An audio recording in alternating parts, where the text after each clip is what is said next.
Alrighty, everybody. I promised you a better look at Magneto on the Lazy Susan, guys. I'm a man of my word.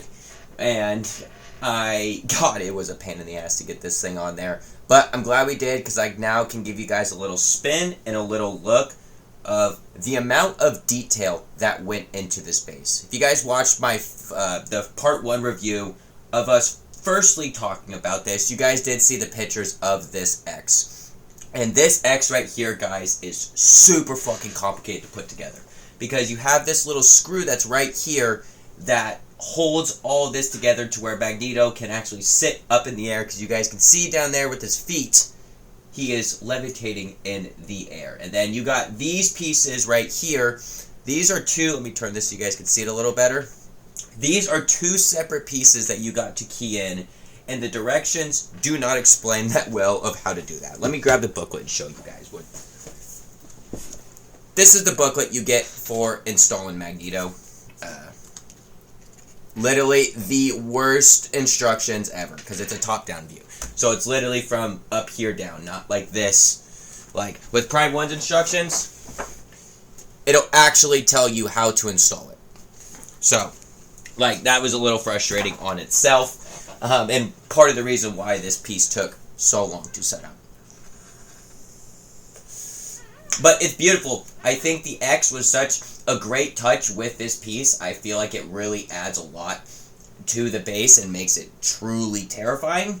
Because not only is the fact is that you're having an explosive Magneto base, but also at the same time, you are having a base that represents what this character is in this suit. This was when he was trying to become a member of the X-Men, so this is his more, I would say, but not at the same time, his good side, because his agenda and everything else was still not fully there. And people who have read this run of Magneto, or X-Men, as it is a newer run of X-Men that this is from, they did really well at capturing that part of it. Installing the X, though, is super difficult because you have to take this piece off right here, and then there's a rebar piece down there, which is number 2. You gotta take that off just to put the X on, and then put that back on, and then the rebar, just so you can also get this piece on in the back too.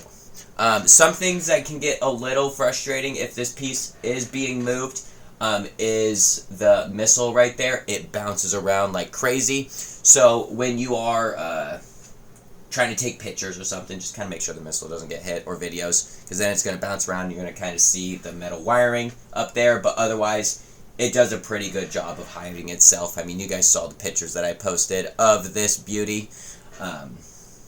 Sorry about the little camera flash in there, guys, but yeah, this piece was truly freaking insane. It's still my favorite statue in my collection until my Legendary Beast Venom come here.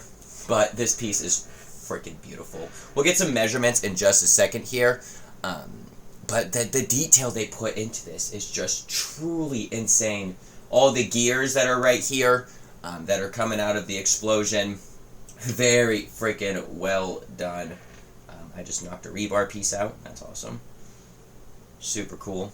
But yeah, I mean, it's truly an insane piece for fans of Magneto. This is, I think, a statue that you need in your collection, especially if you are trying to complete an X-Men line, which is what I'm kind of doing right now. I'm kind of building my X-Men wall. As you guys can see, Sabretooth down there. We've already got an Apocalypse. So, trying to build some X-Men characters. So, let me know in the comments what you guys think about this piece. And, let's get some measurements of this piece while we are up here. So at the tallest point of the X, all the way at the bottom, it's looking about 29 inches. Yeah, 29 inches. That's freaking insane. Then width to the widest points, it's going to be that X over there. It's going to be about 19 inches. And then deep, you got about 12 inches, 13 inches deep.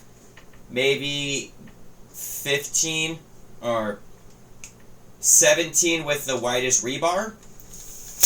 But that's really about what you're going to be getting with measurements with this piece. So you're definitely going to need lots of room for this piece. I mean, if you have a garage shelf any module cases, stuff like that, you shouldn't have issues. I have garage shelving for these statues, and it holds the pieces very well, lots of weight, and also lots of space to put pieces together. So if you guys are trying to think of putting this piece in your collection, definitely make sure to be making sure you guys have the space for this bad boy, because with that humongous wide cape, it's just going to be taking up a lot of room. And if you are displaying it with the missile, okay, you're adding from the missile all the way to the cape, I mean, you're about like 29 inches. So you definitely need to have some width for a piece like this.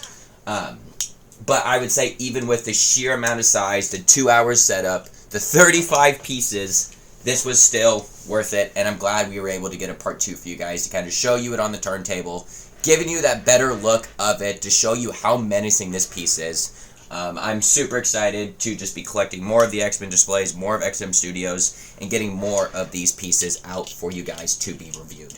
Like I said in the first part of the video, 10 out of 10 piece, 3 out of 10 for assembly, but we're going to get this put back on that spot over there, and I will talk to you guys later. So see you guys in the next video, and have a fantastic day.